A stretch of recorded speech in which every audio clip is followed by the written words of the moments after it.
Hey everybody, please, seated. Thanks for coming. I used to do things like this without this, but at 65 I'm getting a little forgetful, so I got it here. Anyway, I'm here to give an introduction for Secretary Hegseth, who today is going to talk about how he's going to lead us in the transformation of the Pentagon, how we do things there. I'd also like to thank our great president, President Trump, for giving me the opportunity to serve our great nation. I mean, he's incredible, change agent, all the amazing things he's doing so quickly. And in that spirit, he has set the tone for all of us.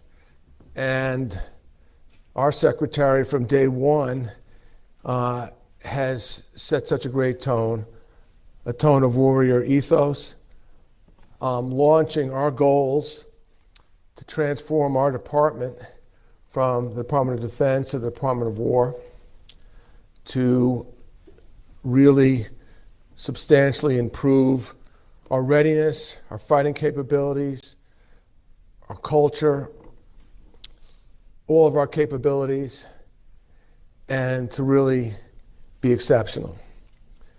Now, servicemen under the Secretary's leadership are really driving towards that goal, but now it's time for the Pentagon, for our civilian employees, and for our contractors to do the same, to take on this fight with a wartime philosophy, with the same culture and urgency, both on acquisition, programming, and capabilities.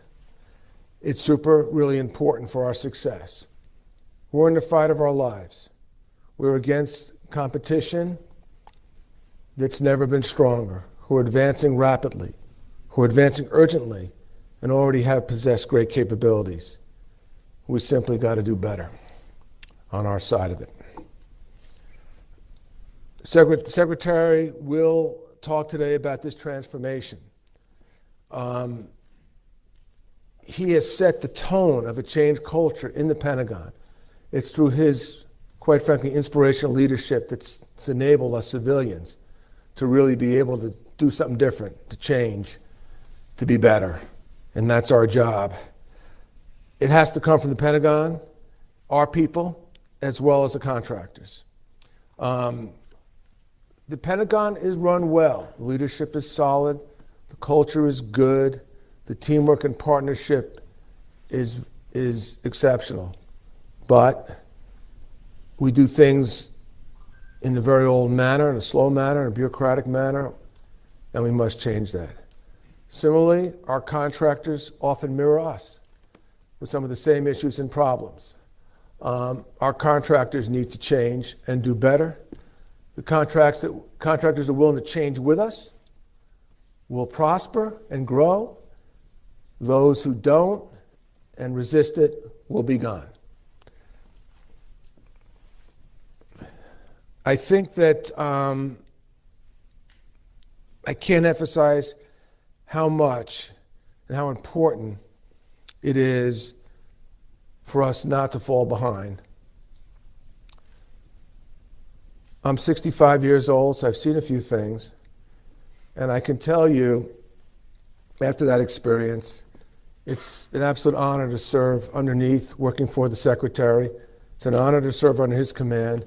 And I think he's setting the tone, as you'll hear today, for the changes that we need to make and that we will make and will succeed with.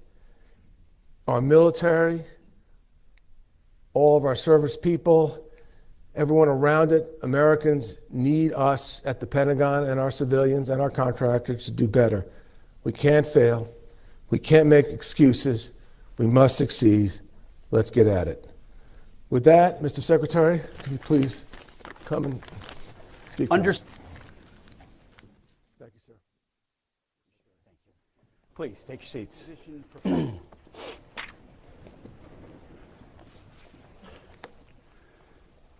Well, members of Congress, Deputy Secretary Feinberg, this would not happen without you, without him, without what he's led. Today's not possible, and the reforms you're going to hear about today are not possible. Mr. Chairman, members of the Joint Chiefs, secretaries of our military departments, Undersecretary Duffy as well. Without what has happened at A&S, this is not possible either. Acquisition professionals, corporate leaders, distinguished officials from the Department of War, defense industry officials, good afternoon and welcome. A lot of you came a long way for this, and we are grateful that you took the time to be here with us right now. We think this topic is that important for the future of our nation. Today, I'd like to talk to you about an adversary that poses a threat, a very serious threat, to the United States of America. This adversary is one of the world's last bastions of central planning. It governs by dictating in 5-year plans. From a single capital, it attempts to impose its demands across time zones, continents, oceans, and beyond. With brutal consistency, it stifles free thought and crushes new ideas. It disrupts the defense of the United States and places the lives of our men and women in uniform at risk. Perhaps this sounds like the former Soviet Union, but that enemy is long gone. The foe I'm talking about is more subtle and implacable. You may think I'm describing one of the last decrepit dictators of the world, but their day too is almost certainly past. And they cannot match the size and strength of this adversary, nor am I talking about the Chinese Communist Party. The adversary I'm talking about is much closer to home. It's the Pentagon bureaucracy. Not the people, but the process. Not the civilians, but the system. Not the men and women in uniform, but the uniformity of thought and action that is too often imposed on them. In the Pentagon, despite this era of scarce resources taxed by mounting threats, money disappears into duplicative duties and bloated bureaucracy, not because of greed, but because of gridlock. Innovation is stifled, not by ill intent, but by institutional inertia. Just as we must transform America's military capability to meet changing threats, we must transform the way department works and what it works on. We must build a department where each of the dedicated people here, especially the true entrepreneurs and innovators from our industrial base, can apply their immense talents to defend America, where they have the resources, access, information, and freedom to perform. Our challenge is to transform not just the way we deter and defend, but the way we conduct our daily business. The modernization of the Department of Defense is a matter of immense urgency. In fact, it's not an exaggeration to say that it's a matter of life and death, ultimately of every American. Now, I'm going to let you in on a little secret. The speech so far is not my own.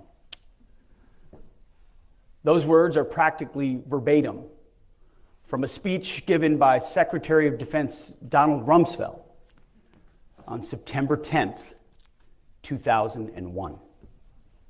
A near carbon copy 24 years later.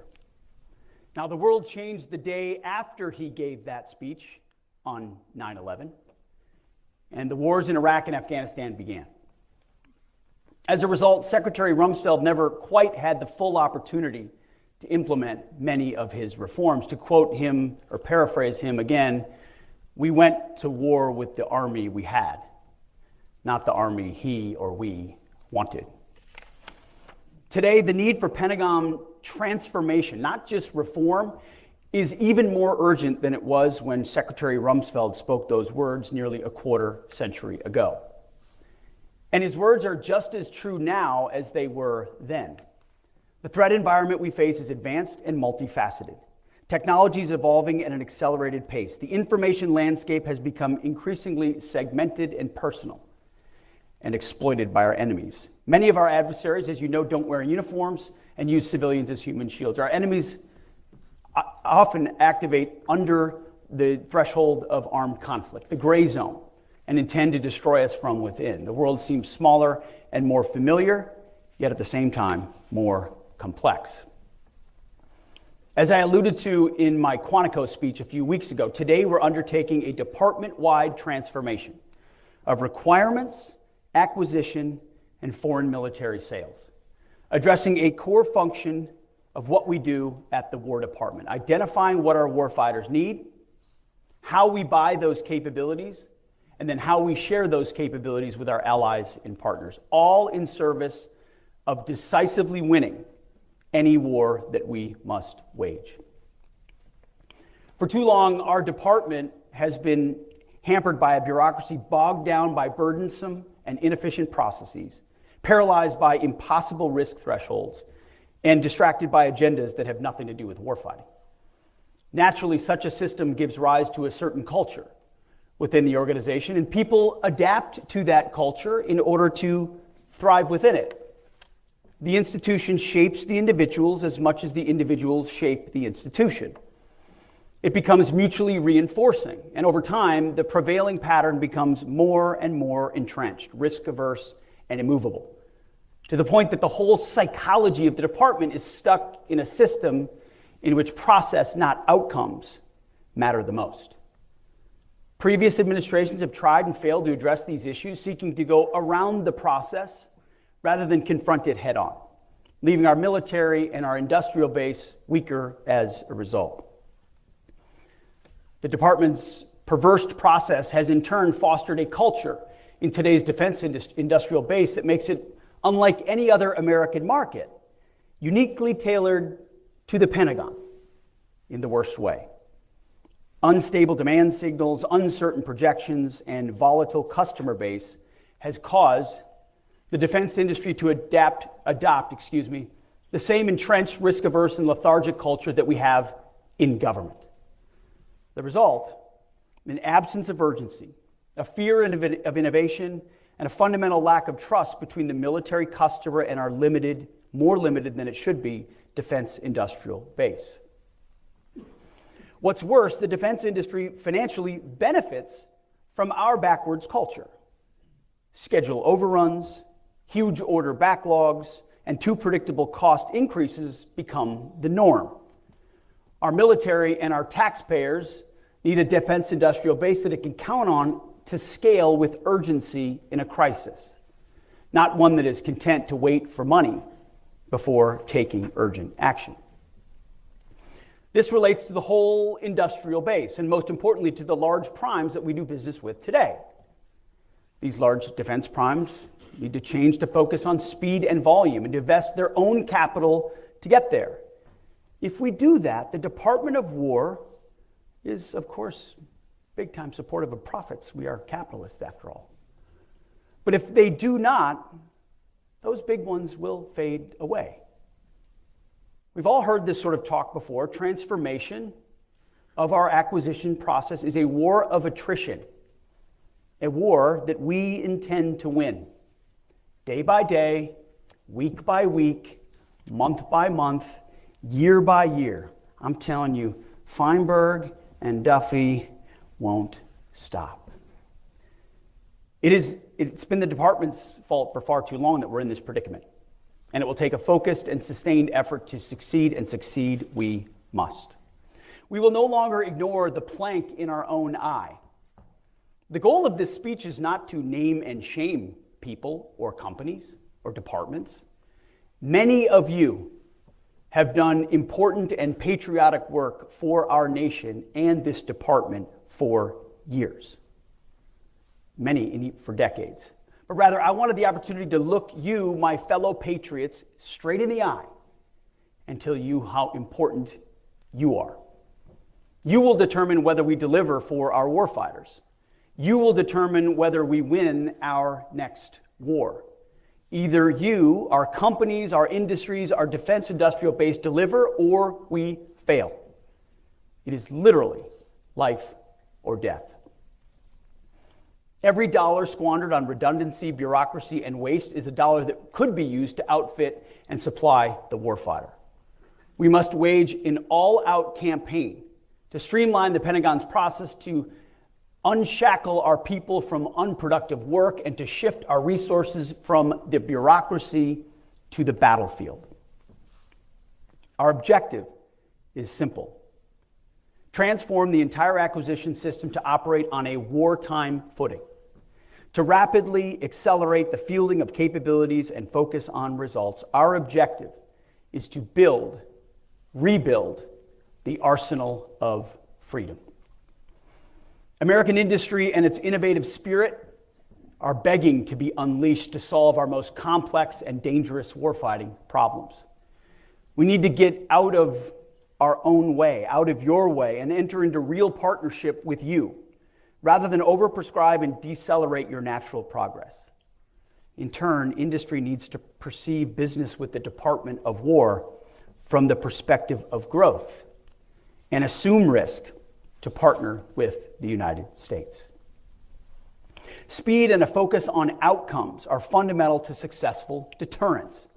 Our warfighters require the depth of capabilities to deter any aggression and, if necessary, decisively defeat any enemy that dares to challenge America.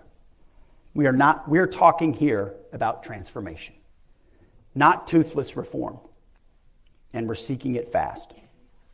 Now, some will say that any effort to reform the Pentagon bureaucracy is punishment for real or perceived slights. We think that's nonsense. I'm not here to punish, we're here to liberate. I'm not here to reform, but to transform and empower. We mean to save the bureaucracy from itself. Because the chairman and I talk about this all the time. This is a 1939 moment, or hopefully a 1981 moment. A moment of mounting urgency. Enemies gather, threats grow, you feel it, I feel it.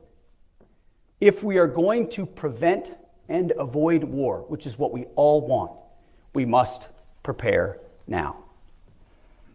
Our adversaries are not sitting idly by, they're moving fast.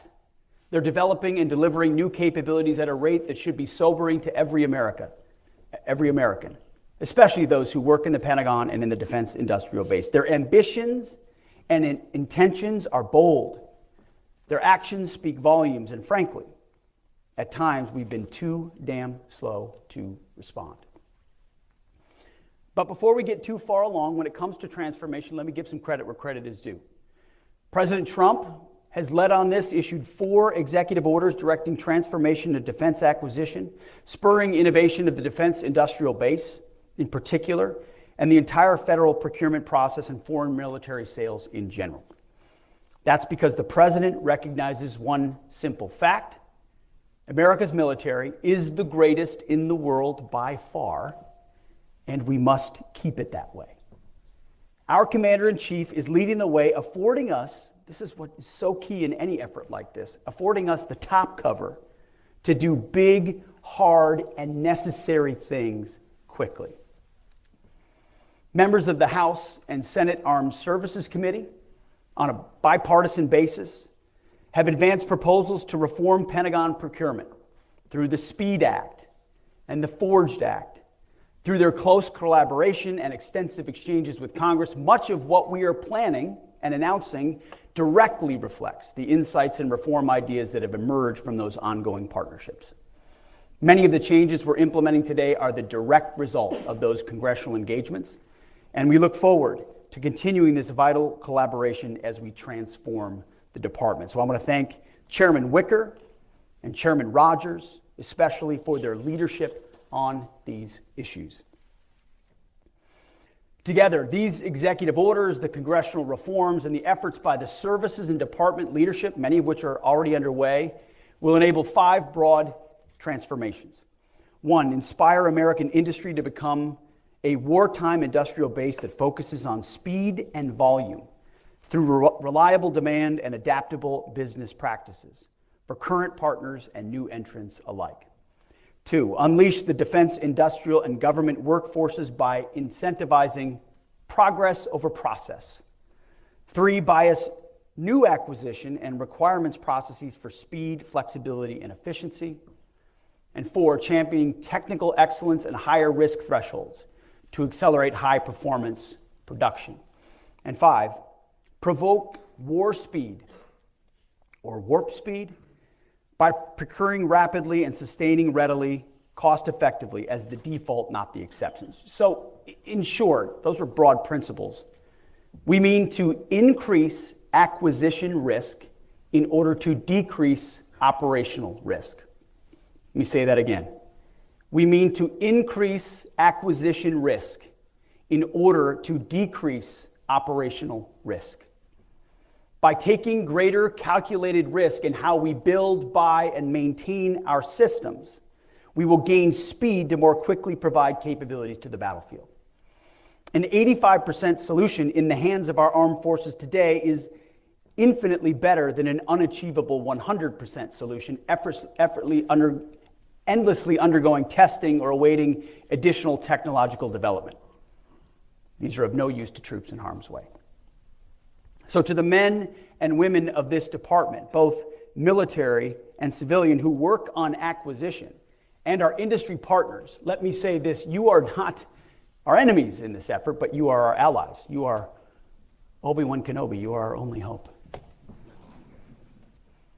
I hear the frustrations of the senseless bureaucracy, the constraints. I hear it every day. You know there is waste. You know there is abuse. You know there are outdated, useless, and silly regulations that squander taxpayer money. You also have ideas to help us defend the United States better, to reform our processes for the better, to make our processes more responsive to the needs of the warfighter. As we move forward, we need your help, and your help as we transform this effort. As I said at Quantico, consider yourself hereby liberated.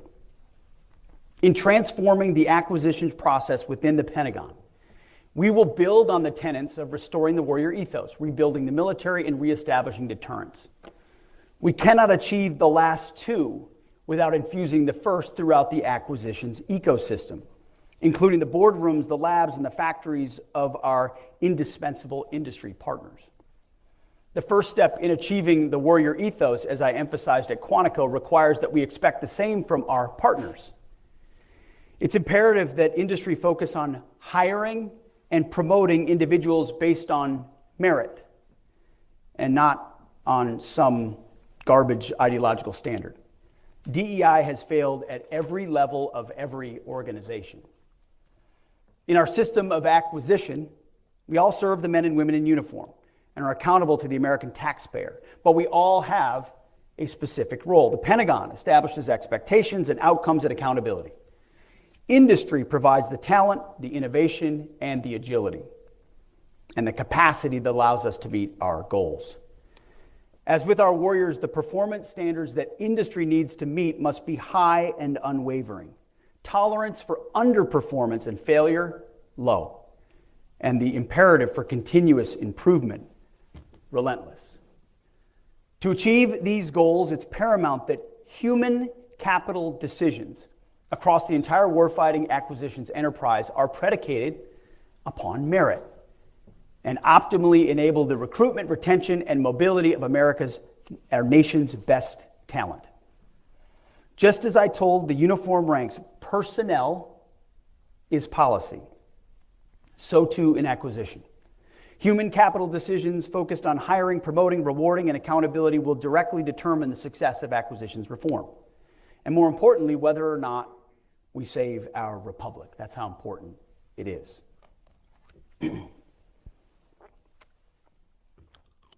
The time for half measures, it's been over for decades, as Secretary Rumsfeld's speech reminds us. We're taking bold and swift action to transform requirements development, overhaul our acquisitions process, and enhance foreign military sales. But we're not just doing this in silos.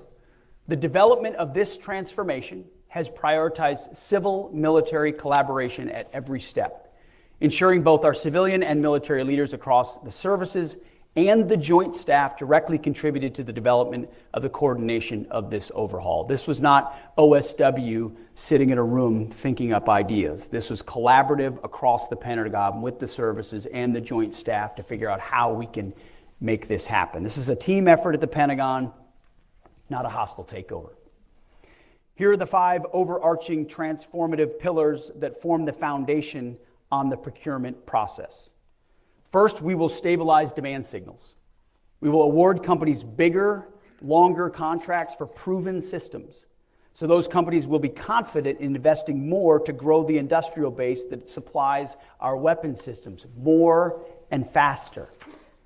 Second, we will prioritize the purchase of industry-driven solutions, commercial solutions first, that meet our needs faster, even if that means bids do not meet every requirement. It means that we will be open to buying the 85% solution and iterate together over time to achieve the 100% solution. It also means there will be no non-compliant bids.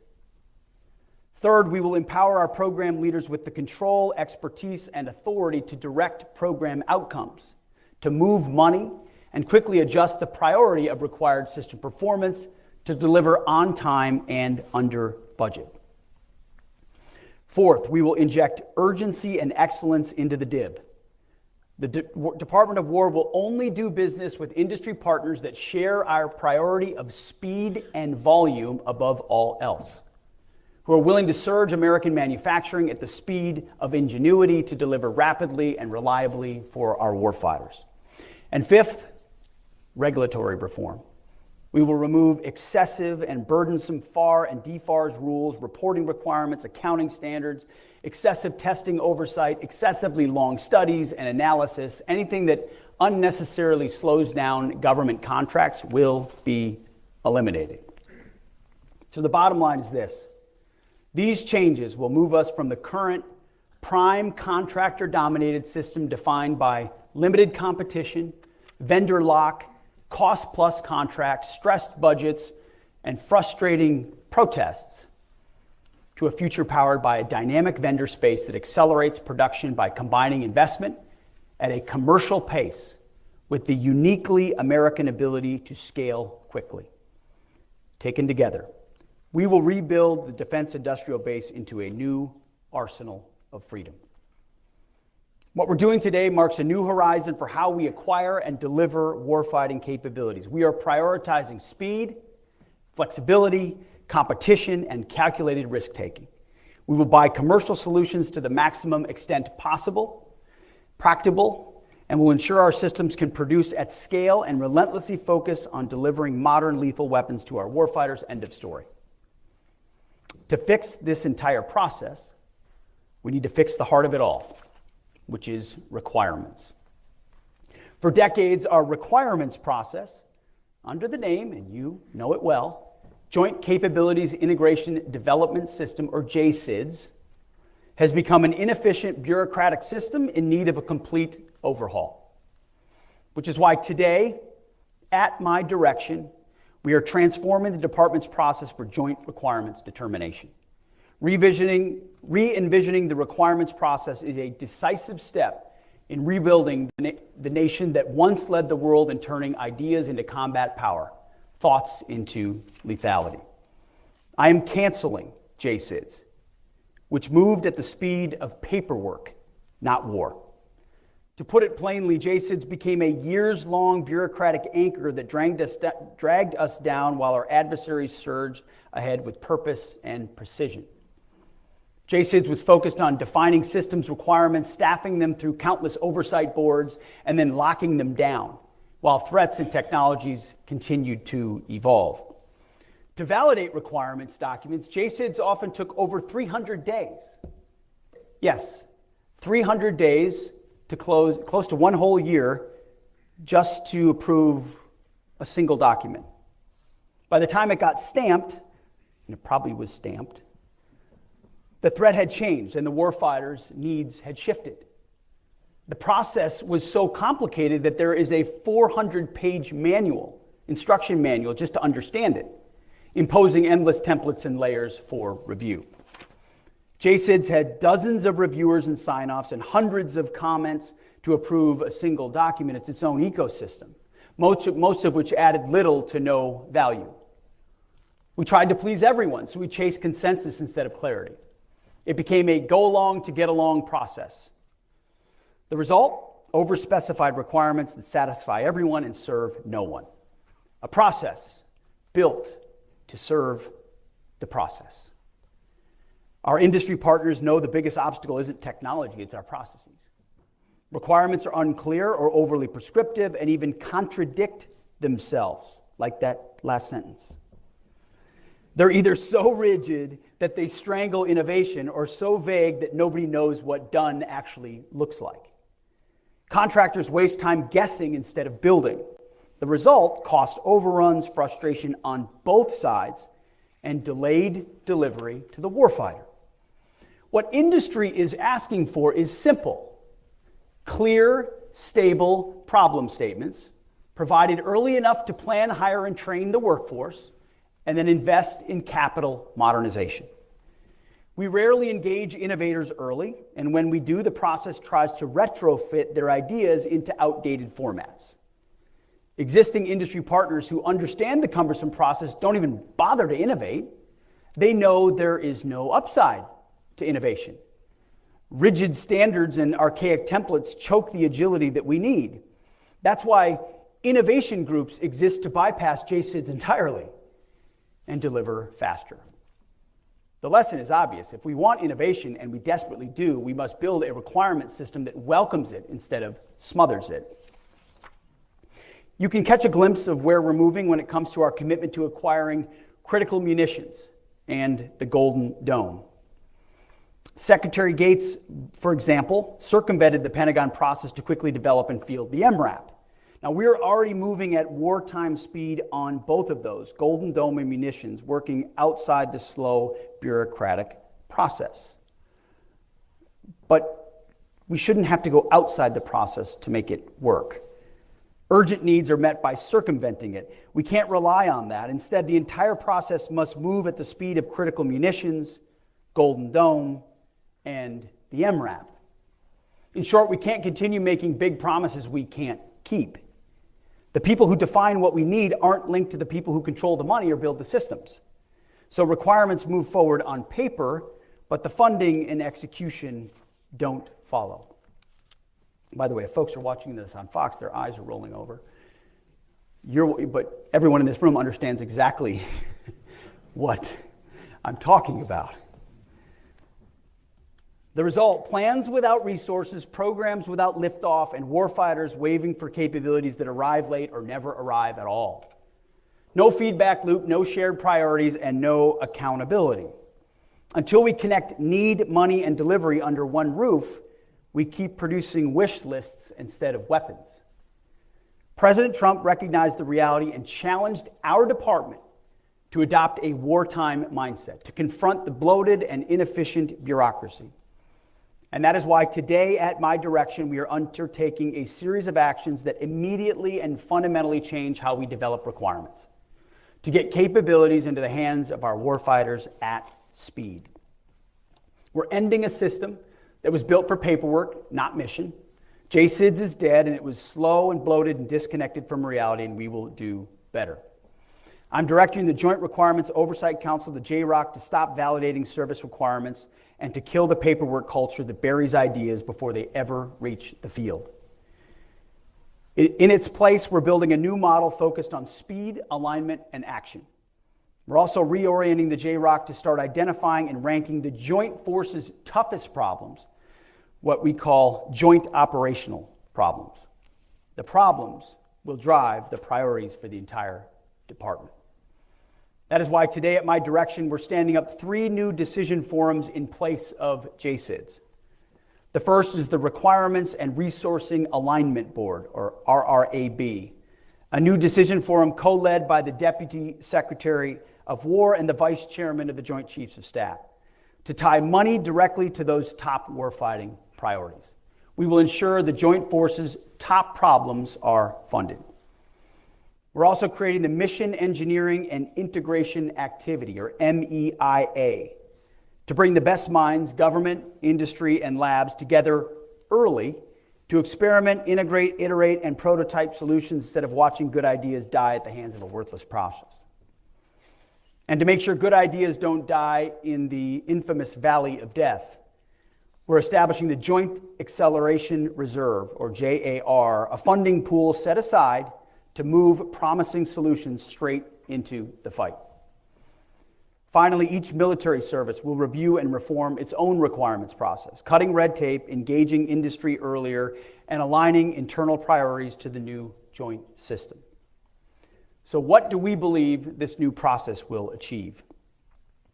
Speed replaces process, money follows need, joint problems drive action, experimentation accelerates delivery, and the services move faster and smarter. Take contested logistics, for example. When we fight, our ability to move weapons, supplies, and reinforcements to the front lines and back, it's critical. We can stay in the fight only as long as our logistics sustain us. Our adversaries know this, and they will attack our supply routes, ports, airfields, depots, and information systems in order to disrupt us. We must be able to fight in this contested environment, and these reforms will ensure that we can. We'll start by elevating contested logistics as a key prioritized operational problem. We're going to work side by side with our industry partners to come up with innovative solutions through experimentation and rapid prototyping and ensure that it's properly funded. Logistics will be prioritized, integrated, and delivered quickly and as long as our warfighters need it. See, we're moving from process to purpose and from paper to power projection. And this is not a minor requirements reform, it is a transformation. A change that allows us to outpace our adversaries and restore deterrence. Field capabilities quickly and welcome new entrants. A chance to achieve President Trump's vision of peace through strength. Every leader, every program, and every dollar will face one simple test. Are we delivering real capability to the warfighter faster than we were before? If the answer is no, we will adapt. We will not stop, and we will not back down. That was requirements. On to acquisitions. Hand in hand with requirements is acquisitions transformation, which is why today, at my direction, the Department of War will immediately begin implementing a comprehensive overhaul of our acquisition system. President Trump did not send us here to nibble at the edges. He sent us here to fix it. And that's exactly what we plan to do. As mentioned earlier, President Trump's executive orders direct the department to modernize acquisition for speed, flexibility, and efficiency, to revitalize the defense industrial base and leverage America's commercial innovation, to incentivize our acquisitions workforce, encourage risk-taking, and cut red tape, promoting efficiency and enhancing competition. That is why today, at my direction, the defense acquisition system, as you know it, is dead.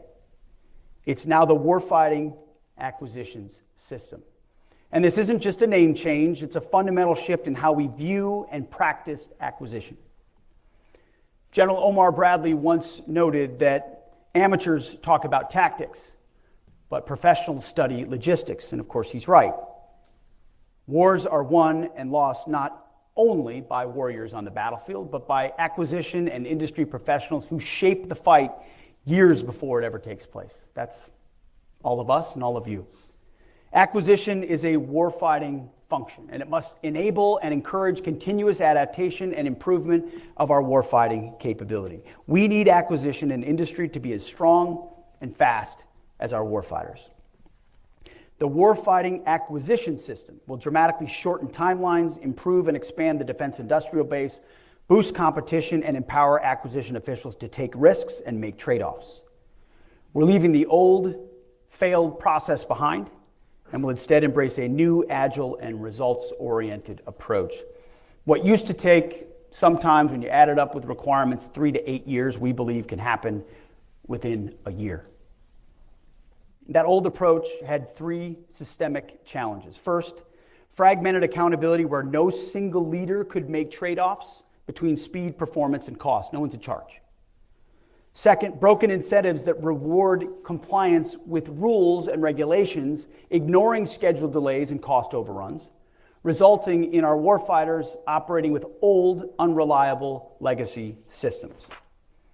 And third, a chaotic requirements, budgeting, and contracting environment that disincentivized industry investment, leading to constrained capacity that cannot surge or adapt quickly without government intervention and, of course, more and more funding. The core principle of the acquisitions transformation we are unveiling today is simple. Place accountable decision makers as close as possible to the program execution, eliminate the layers of bureaucracy that hinder them, and then empower them with the authorities and flexibility to drive timely delivery. Eliminating the layers of bureaucracy mean every program, every process, every board, and every review must justify its existence by demonstrating value in a timely manner of capabilities to the warfighter. Those that are of low or no value will be eliminated so we can continue to accelerate our speed of delivery to the warriors. Here's what you can expect. Today at my direction, we are transforming and reorganizing the existing program executive offices, or PEOs, into portfolio acquisition executives, or PAEs. The acquisition chain of authority will run directly from the program manager to the PAE. Each PAE will be the single accountable official for portfolio outcomes and have the authority to act without running through months or even years of approval chains, and they'll be held accountable to deliver results. Now, these PAEs will be empowered with the authorities to make decisions on cost, schedule, and performance trade-offs that prioritize time to field and mission outcomes. That means less time identifying what our warfighters need, releasing solicitations to industry, and finalizing contracts to get production running at scale. Our warfighters, as you know, can't wait decades for the tools they need to deter and fight our wars and to win them. The current pace of technological innovation is unprecedented. The services deal with it every day. By the time we field new capabilities, they need to be upgraded and then upgraded repeatedly to maintain the edge over our adversaries. And it's not just software that needs regular updating, but the critical components as well. But the time to make those updates in production, let alone putting them in contract, is delaying schedules by years. Everyone in here knows it. Years. And we're done with that status quo. Which is why today, at my direction, the Department of War will issue guidance within the next 180 days for portfolio acquisition executives to implement several game-changing practices. We will establish adaptable test approaches that enable rapid certification, evaluate multi-track acquisition strategies to allow third-party surge manufacturing capacity, maintain a standard to carry at least 2 qualified sources through initial production. And lastly, we will establish module-level competition through modular open systems approach. The Department's Office of Research and Engineering, led by Undersecretary of War Emil Michael, along with Mike Duffy, will issue these revised guidelines, A&S and R&E. No more standing by and talking about the benefits of modular capabilities. We're making this a reality. Portfolio acquisition executives will now have the authority to enact the modular open system approach, a technique that commercial industry has been practicing and using for years. Imagine being able to swap parts or software of a critical munition without needing to, completely redesign the missile. It's common sense, but we're not doing it.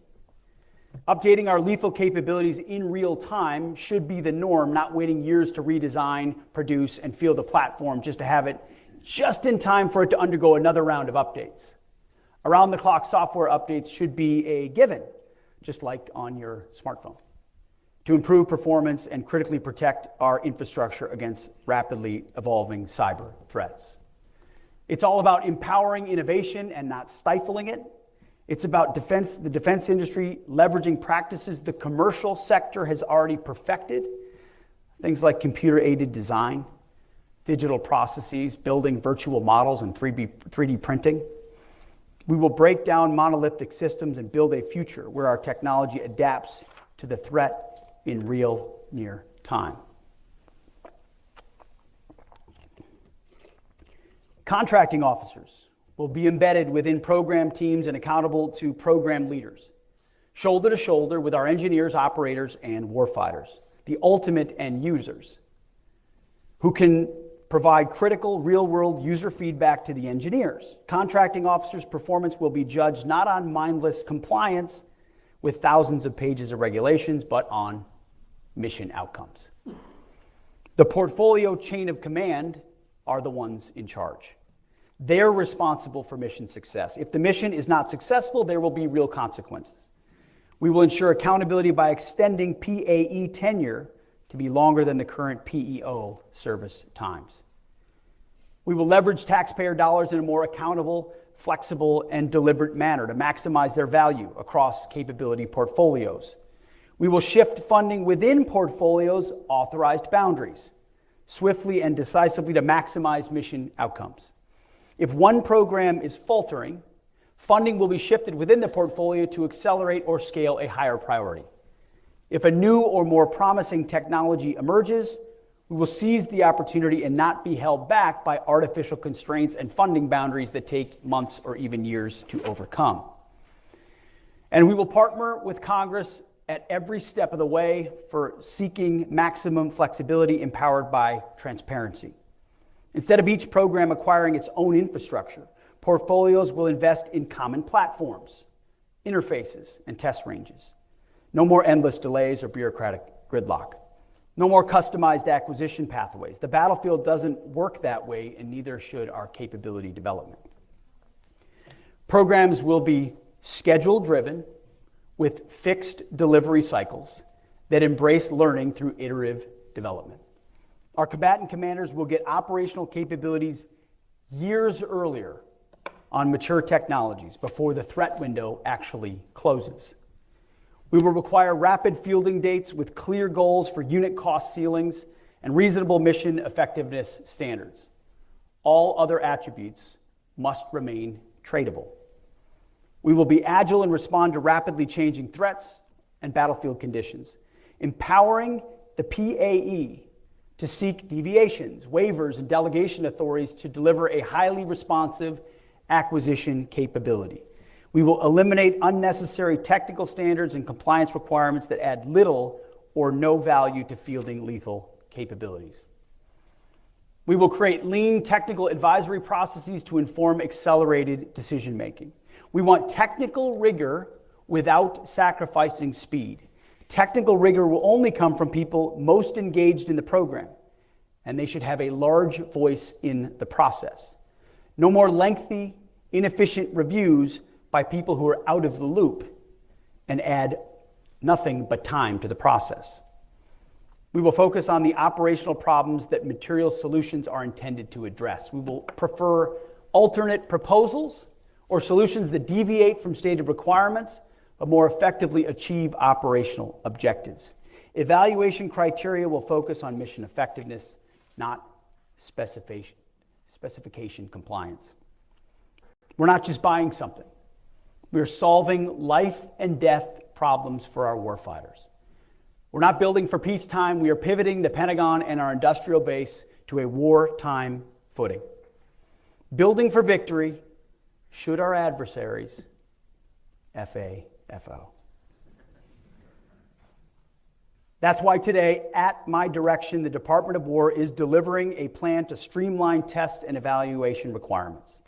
Testing early and often is essential at certain stages of development, but testing for the sake of testing inhibits progress and delays delivery.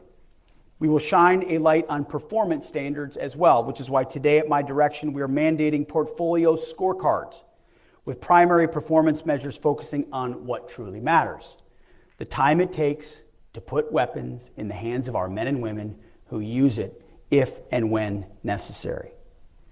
We'll also continue to focus on operational availability and mission capability rates of our current weapon systems. Far too many of our systems are not available to fight right now, as they languish in depots and shipyards for repairs and maintenance, or wait years for parts and the prime contractor to repair the system. We will maximize the number of weapon systems that are available for conflict. The faster we can deliver modern weapon systems, the faster we can retire decades-old legacy systems. We will tailor other measures to each portfolio's specific needs. No hiding, no excuses. Results will be clear and drive improvement, and everyone is responsible for raising opportunities for improvement. Speed and volume will rule. We will foster competition, embrace modularity, and pursue multi-source procurements at every opportunity, moving fast to contract, test, scale, and deploy when a solution is clear. We will strive to maintain at least 2 qualified sources for critical program components. We will minimize getting ourselves into single source situations where contractors have monopoly power over a key warfighting capability. We will enable third-party integration without prime contractor bottlenecks. Success will be measured by the ability of qualified vendors to independently develop, test, and integrate replacement modules at the component level throughout the system life cycle. There's no more complacency and no more monopolies. To make competition easier, we will increase incentives for component level competition. This is about more than optics. It's about delivering better components at lower cost. Multi-track acquisition is the future. Now, I'm not talking about 2 sources that were bought out by the same prime to give the illusion of choice. I'm talking about meaningful choice, where quality and speed matter and where prices go down. Moreover, today, at my direction, commercial products and offerings will be the default policy. We will enhance the presumption of commerciality. Within 90 days, we will issue guidance that demands a commercial-first and alternative proposals policy to enhance flexibility. We will harness more of America's innovative companies to focus their talent and their technologies on our toughest national security problems. We're leaving too much on the cutting room floor. We want them to deliver novel solutions to our warfighters so that we have an overwhelming advantage in future wars. Our goal, as you know, is to never enter a fair fight. The bottom line is we're buying solutions, not specifications. We will evaluate results, not paperwork. If a better solution exists outside the traditional channels, we will find it and we will acquire it. And that is why, as part of this transformation today, at my direction, we are establishing the Wartime Production Unit, or WPU, at the Department of War. This new unit has been redesigned from the existing Joint Production Acceleration Cell and will focus on transforming how we accelerate the delivery of critical capabilities to our warfighters. We will accomplish this by leveraging a dedicated deal team, empowered to forging groundbreaking business deals that revolutionize production capacity and completely overhaul contract execution. The deal team will reinforce our contracting workforce, enabling them to work with newly empowered PAEs to negotiate with vendors based on a broader perspective of the vendor's total book of business within the department, rather than through the lens of a single program, creating leverage and incentives not previously applied. This deal team will craft financial incentives that drive contractor performance, demanding on-time delivery of the weapons our warfighters desperately need. It's about faster negotiations, better results, and a commitment to complete transparency and cooperation between the government and our industry partners. The Wartime Production Unit will manage and execute direct support for our top acquisition production priorities. To ensure that we have the best minds in the business, we will bring in a wide variety of the nation's most talented experts to advise on industrial production optimization. We have already been doing this, we are doing it, and it's been led by the Deputy Secretary of War, and the results thus far have been fantastic. We plan to scale it and scale it quickly. Many talented operators are already on board at the Pentagon. Former industry executives who are serving our country to drive success. We call them Business Operators for National Defense, or BOND. I encourage those listening who are interested to reach out if you have the skills to contribute to the defense industrial renewal we are embarking on.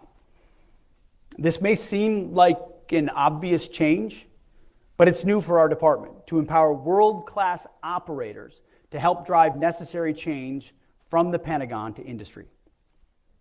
This initiative is not a pilot program. It's a fundamental shift in how we arm our warfighters. We are committed to dominating the modern battlefield. And that domination starts with a wartime industrial base focused on execution and operational success. As you know, everyone in this room knows, building the arsenal of freedom will not happen overnight. And it will require considerable investment and resolve to expand the department's buying power. As you're all familiar, the cycle of annual budgets limits the department from providing long-term demand signals to industry. However, there's a world of opportunity with alternative investment strategies to expand our industrial base. And that is why today, at my direction, the Department of War will publish new guidance to ensure that there are clear incentives for contractors to deliver on time, increase production capacity, and have the demand signal needed to attract private investment. We will encourage and accelerate creative strategies in investment, contracting, and procurement to scale production, expanding the DIB with new entrants and incentivizing companies to spend more of their own capital to revitalize our DIB and supply our warriors. We will drive strategies that create stable, clear, and consistent demand signals for industry to invest and scale production of lethal capabilities. This includes partnering with Congress to secure legislative authorities and appropriations flexibility needed to make the department a more predictable partner for industry, enhanced multi-year procurement authorities, guaranteed purchase orders, and stable funding mechanisms that will be the foundation for unleashing unprecedented private sector investment in defense production capacity. This will build on the great work already done to improve the PPB&E process and how CAPE and Comptroller interact with Congress. We commit to doing our part, but industry also needs to be willing to invest their own dollars to meet the long-term demand signals provided to them. Industry must use capital expenditures to upgrade facilities, upskill their workforce, and expand capacity. If they don't, we are prepared to fully employ and leverage the many authorities provided to the President, which ensure that the department can secure from industry anything and everything that is required to fight and win our nation's wars. Our national security comes first. You, our friends among industry, must realize that we appreciate your need to make a good margin and a profit as capitalists. But you must invest in yourselves rather than saddling taxpayers with every cost. For those who come along with us, this will be a great growth opportunity and you will benefit. To industry not willing to assume risk in order to work with the military, we may have to wish you well in your future endeavors, which would probably be outside the Pentagon. We're going to make defense contracting competitive again, and those who are too comfortable with the status quo to compete are not going to be welcome. To the majority of American industry who enjoy steady demand signals, to the major manufacturers who have built our country and our incredible, exquisite systems, to those of you who are not in this room today because you don't currently do business with the Pentagon, the Department of War wants any and all of you to be a part of our industrial base. We want all comers who are prepared to go at wartime speed. We're committed to being better customers, and this acquisition transformation demonstrates our commitment. The Deputy Secretary of War has already reached out to many of you to gauge your interest. I've talked to a lot of folks. We've never had a deputy like this man who has the business background and experience that he has, and we're leveraging the hell out of it. On behalf of the department and our country, I encourage you to answer his call when it comes. None of this transformative effort would be possible without a massive culture change amongst our acquisitions workforce. The Defense Acquisition University it must become an incubator of acquisition excellence and urgency.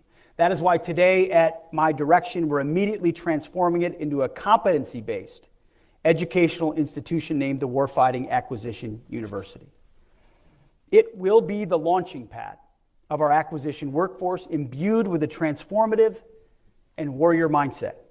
The same warrior ethos I invoked in Quantico must extend across the acquisitions ecosystem to contracting officers, program managers, systems engineers, and requirements developers. The patriotic men and women in this audience who architect, develop, and procure the world's most lethal and capable technology must be unleashed to deliver the arsenal of freedom faster than we ever have before.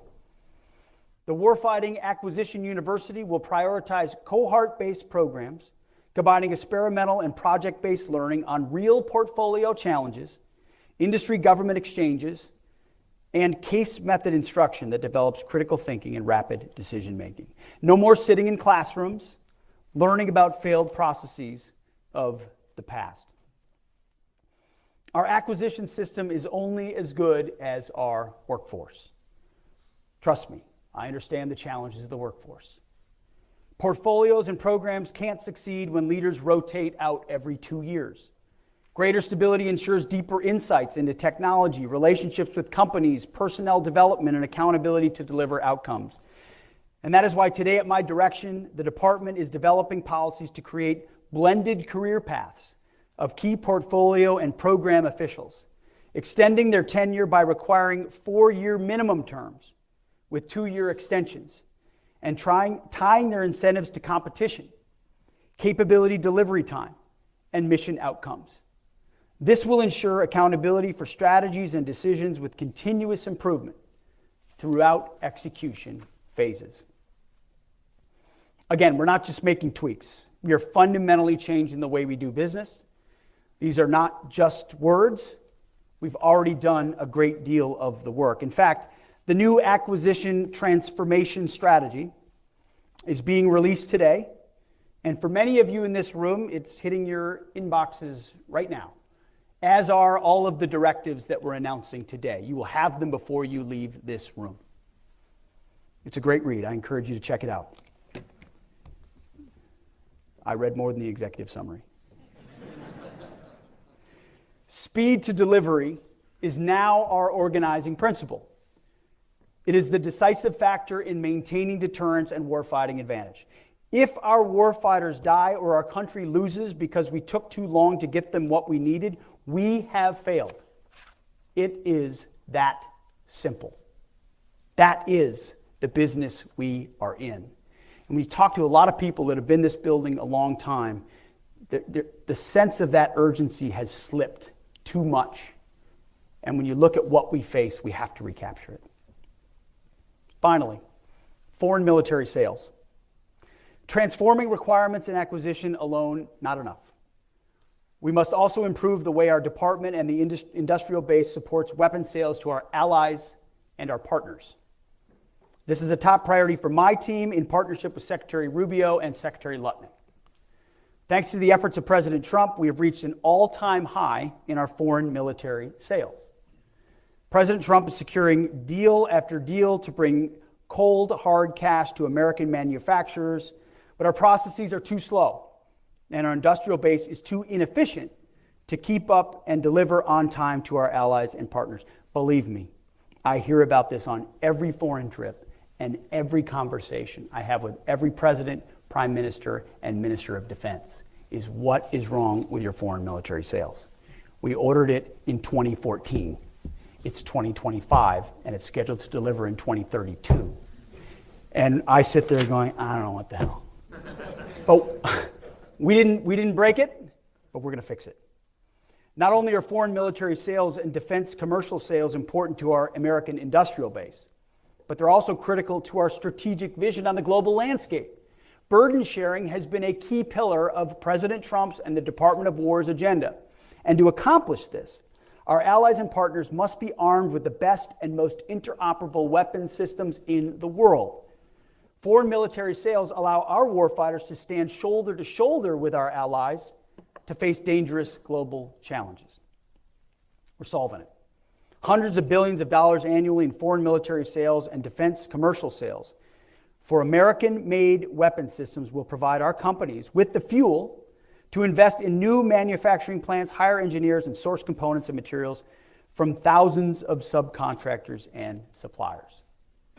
More effective FMS and DCS will help revitalize the industrial base, you know this, create tens, if not hundreds of thousands of American jobs, lower the cost of deterrence to the U.S. taxpayer, and accelerate capability delivery to our partners that want to buy American-made. They don't want to buy Russian, they don't want to buy Italian, they don't want to buy French, they want to buy American, but they don't want to wait a decade for it. So what's been the issue? Red tape, inefficiency, and a lack of investment in our defense industrial base.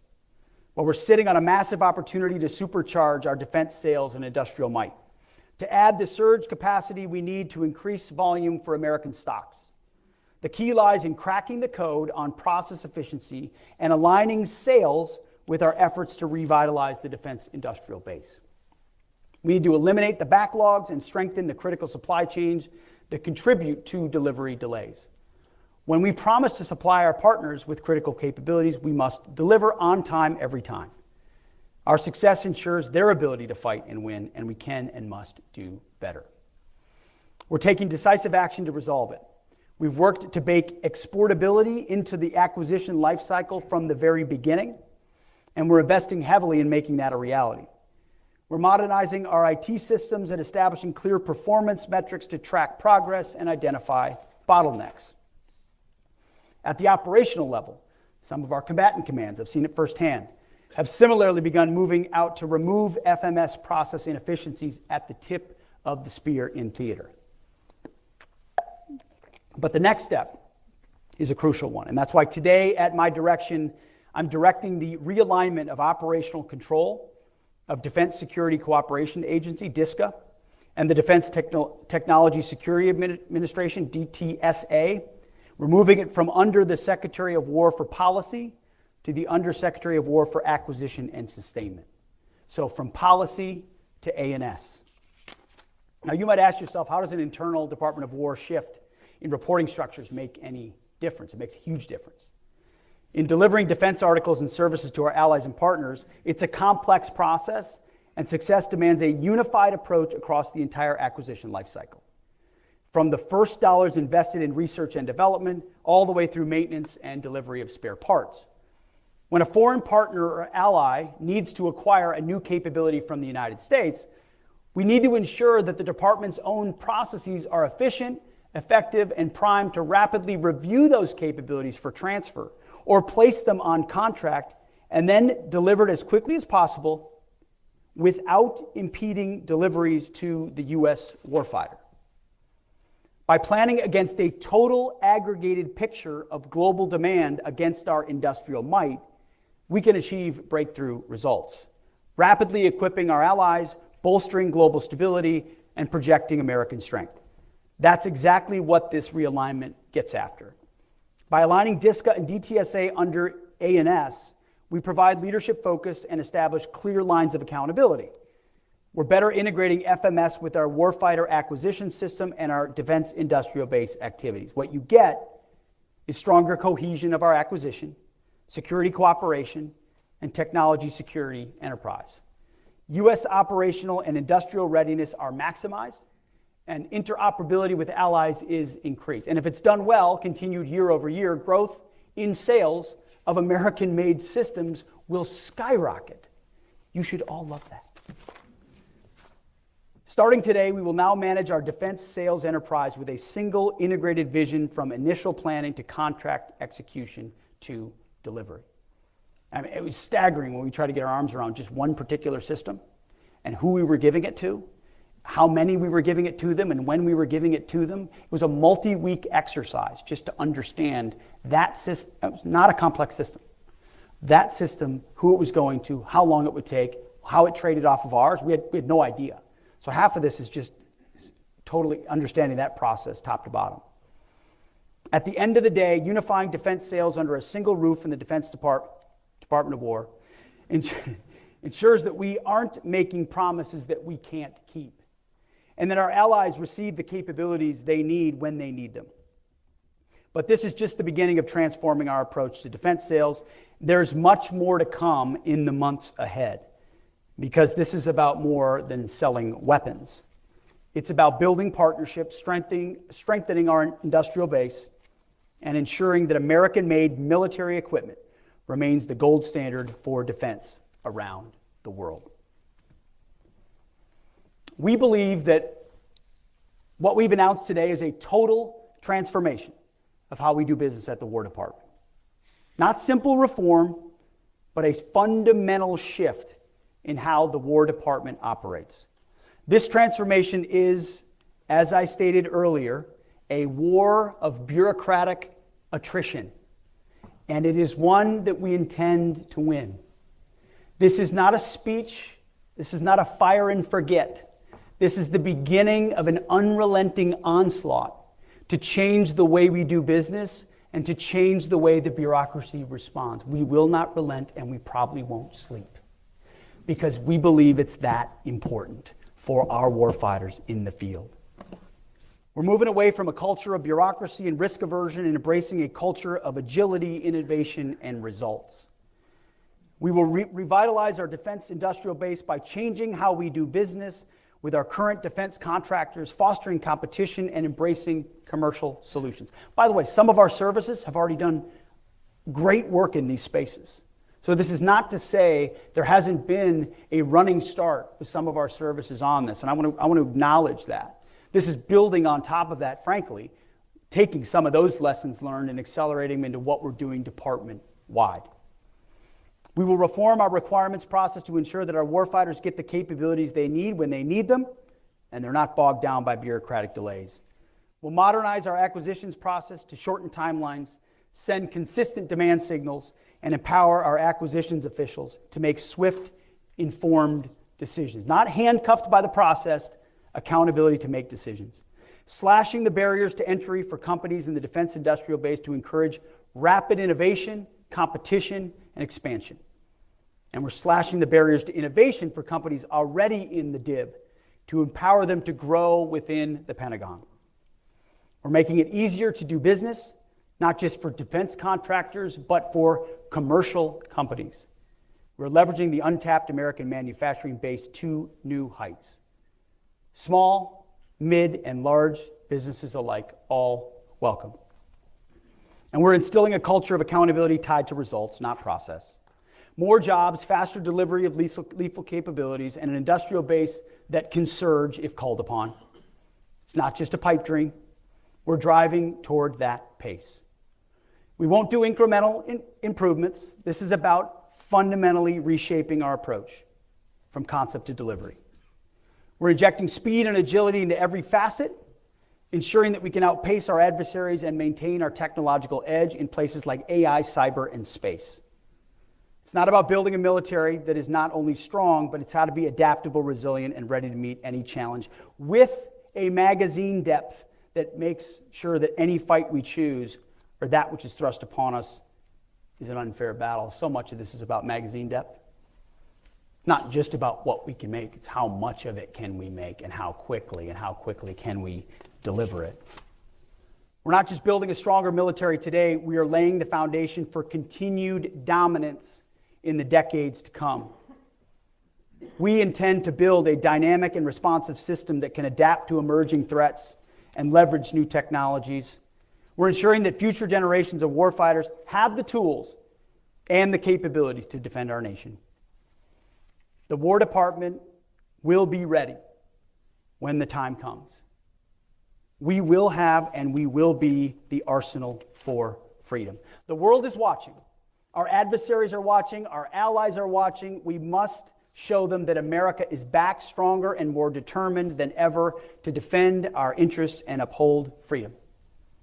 Our warfighters are depending on us, and we cannot fail.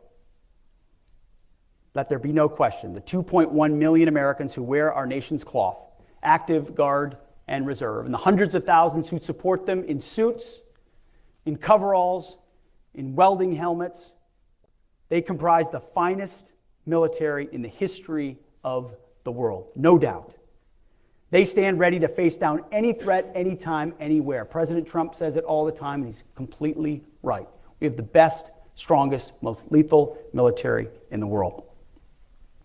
Our job is to liberate them from any antiquated systems and incentives of the past, delivering them the military of the future at speed. We know the threat. I know the threat. You know the threat. We know the environment. This is our moment. May we leave here with a renewed sense of purpose and a shared commitment to action, because you're definitely leaving with a full inbox. If we must, we will go to war with the military and equipment we have, and we will win. We have the best and the strongest. But today, let's build on the vision of what Secretary Rumsfeld aspired to in his September 10th, 2001 speech. Building the military we want and the military we need. the arsenal of freedom. That, my friends, is what we owe our warriors, present and future. So thank you all for what you do. May God bless you, and may God continue to bless our great republic. Thank you. Appreciate it. Thank you. Thank you, guys. Thank you. Thank you, brother. Good to see you.